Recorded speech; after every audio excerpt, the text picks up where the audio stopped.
misalda biz baxırıq ki, tillərin sayını x verib, yəni x-i tapacam birinci, sonra y-i tapacam.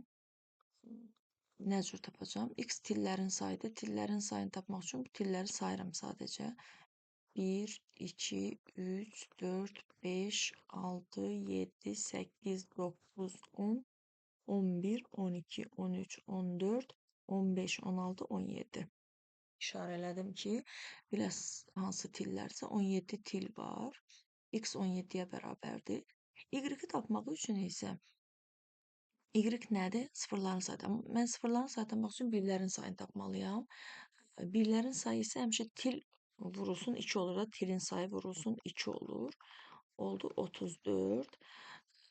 Yəni mən birlərin sayını tapdım. İndi sıfırların sayını tapmaq üçün isə biz ümumi saydan çıxmalıyıq 34-ü.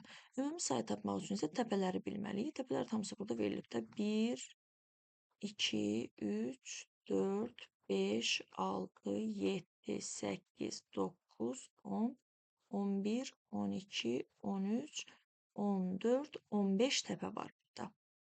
Yəni təpələrin sayı da təpələrin sayının kvadratı da ümumi xanaların sayıdır matrisdəki xanaların sayıdır. Bu da eləyir 225. Deməli mən y-i tapmaq üçün 225-dən çıxmalıyam 34. Elə deyil. 1, 22-dən də 3 çıxanda 19, 191. İndi mən nəyi tapdım? Y-i tapdım. 191 və salam. İndi nə etməliyik? Deyək ki, x plus y ifadəsini tapın. 191-in də üstünə 17 gəlməliyəm. Eləyəcək 208. Cavab da 208 olacaq burada. Bu tipdə misalları bu cür eləyirik. Biraz qarışıq qrafdır, amma başa düşmək olur.